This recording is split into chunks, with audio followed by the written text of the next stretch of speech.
David. Hey, David, how are you? Good. What's up, bro, man? Good to see you on the show. I'm really happy for you.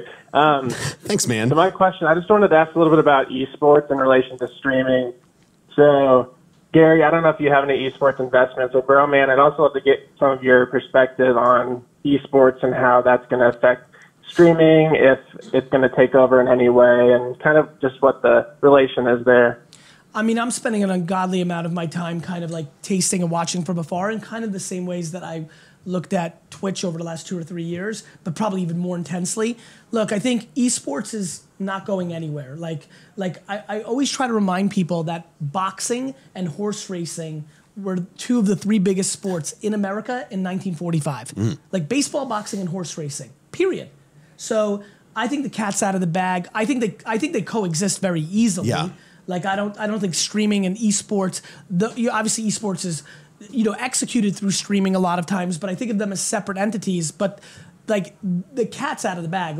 Like I watched UFC literally from day 0 kind of become what it's become. We struggle with respecting history. We can only see what's in front of us. Like you will be blown away by the 4 biggest sports in America the day before you die.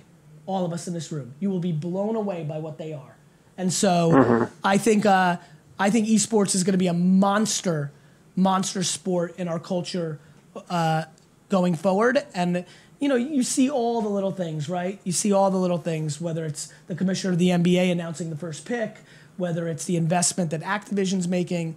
It's a foregone conclusion. This is not a debate. This is a when, not if. Esports currently is like going through it's kind of going through growing pains, right? It's becoming more in the public, like Overwatch League is kind of the first big, huge, like mega produced situation. And so like you're seeing people sort of learn how to figure out, how do we operate teams? How do we turn this into like a net positive venture for people who are investing and sell tickets and things like that? This is a space I love. Yeah. I want to remind everybody, go do your homework. There was a lot of professional football leagues and baseball leagues and basketball leagues. And eventually you had the NBA, the NFL, Major League Baseball. So there's a lot of, when there's a new sport, there's a lot of leagues. Everyone's trying to jockey for that. And so when people use the excuse of like, well, there's no league and there's all these things, correct. That's what happens in the beginning. It's in a formation period. Like there isn't like a clear winner. There's not like a clear rule set.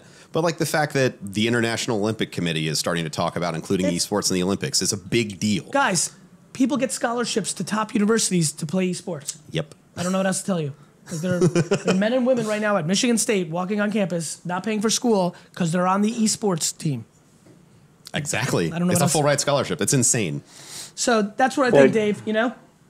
Cool. I had one follow-up. So you mentioned the Twitch studio that you're building. Yeah. So are you going to have any kind of competitive focus for that? Is it more just going to be streaming games for fun, like you mentioned earlier? No, for me, it's only competitive, Dave. Like that's the only thing that's the only reason I'm doing it. Literally, when I have cool people coming through, whether influencers or mainstream celebrities, my hack with it and why I'm putting it right outside my office is, like, again, when you see them doing a lot in hip hop and influencers and athletes, like literally, it's going to be person comes to visit.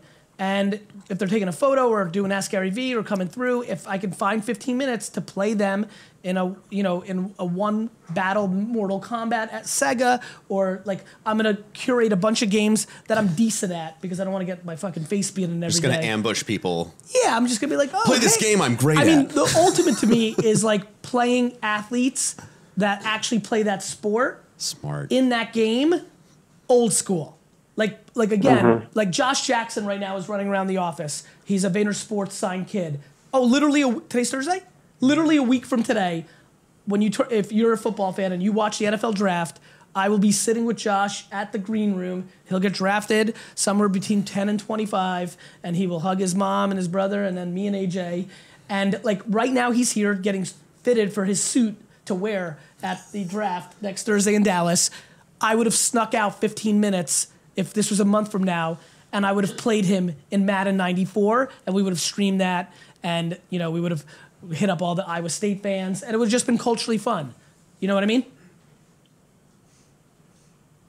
Awesome. Thanks, and I have one more question for Bro Man. I just wanted to get some advice from you. I know that you are charity director for Guardian Con, and that obviously involves a lot of networking to get, bigger streamers to come to Guardian Con. So do you have any kind of advice for smaller streamers out there as far as networking goes, and how have you been successful in networking for things like Guardian Con?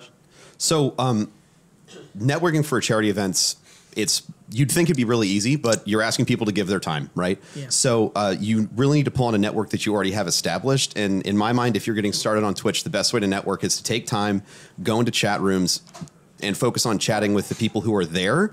Like, go to your 10 favorite streamers chat room and focus on talking to the people who are there, not necessarily trying to get the attention of the streamer. Because I'll tell you, from my perspective, the highest value person in my chat room is the person who can keep conversations going with the other people in chat, because they're the people who are driving the conversation and generating value for me. And I will do anything, almost anything, for people like that ask me. And Dave, I would also say, if you're going to these chat rooms of top streamers, make sure you're giving to the community, not just taking. Yes. Going in there with the purpose of doing what Professor just said, where the full intent is you're going in, you're trying to siphon some fans from 5 top streamers for something you're trying to do, whether it's, even if it's something as noble as charity or selling a hoodie, you will lose. You have to go into it.